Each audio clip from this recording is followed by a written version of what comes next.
Yes. Ano nga napag-usapan ninyo ni Attorney Kaufman? Because you posted a picture with Attorney Kaufman, so what was discussed?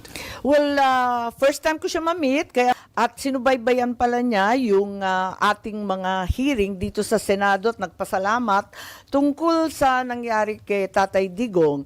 Ginamit pati ang transcript of records natin sa ibang pleading niya at nakatulong daw ito sa ginawa nila at lalo na sa issue at pag-question ng jurisdiction ng ICC sa Pilipinas ngayon na hindi na tayo state party sa Rome Statute. Ako'y pumunta sa The Hague para samahan ang ating Vice President sa kanyang kaarawan at the same time samahan ang ating mga OFW at kababayan na nagdadalamhati at nasa kulungan pa rin ang ating dating Pangulong PRRD. Kami ay dumaan sa Oman kung saan yung mga Pilipino ay talagang sabik na makita si VP. Pagkatapos noon, pumunta na kami sa The Hague, Netherlands. At alam naman natin, bawal lahat pumasok, pera lang yung pamilya at saka yung abogado. Kaya nandun lang kami sa labas, masaya naman, pero umiiyak din. Nakakatuwa nga yung aming pagtitipon dahil kakaiba. Grabe ang suporta ng mga OFW natin na nagdatingan. Yung iba galing London, galing sa Belgium, galing sa Spain. Yung iba mga napakalayo pa ng pinanggalingan. Galing Hong Kong, Pilipinas. Pati yung mga amo nila, nagugulat ako, sumusuporta sa pagprotesta ng mga Pilipino sa The Hague. Mismong amo nila ng mga Dutch ang gumagastos, nagpapagawa ng mga t-shirt, ng mga hoodie, at matindi na pinapayagan sila mag-day off para lang pumunta doon sa tinatawag na Duterte Street. Ganon katindi ang pagmamahal at suporta nila para sa ating dating Pangulo at pati na rin para sa ating ikalawang Pangulo.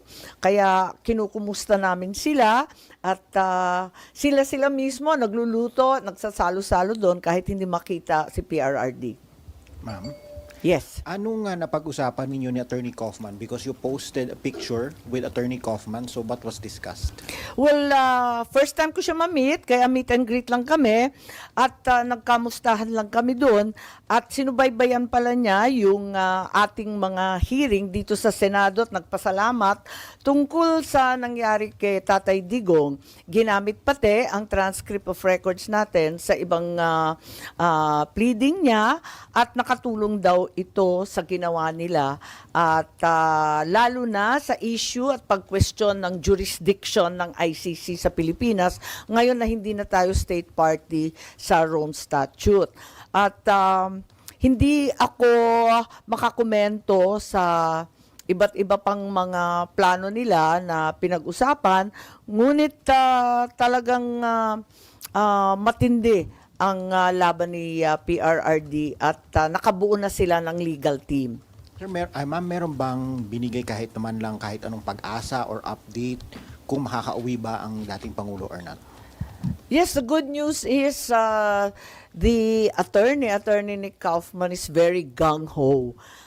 Talagang pinipilit niya na karapatan ni Presidente Duterte ang interim release. Talagang sinasabi niya na talagang ipaglalaban niya ng matindi ang jurisdiction, ang lack of jurisdiction ng ICC. So, yun talaga maliwanag. Loud and clear yun sa kanila.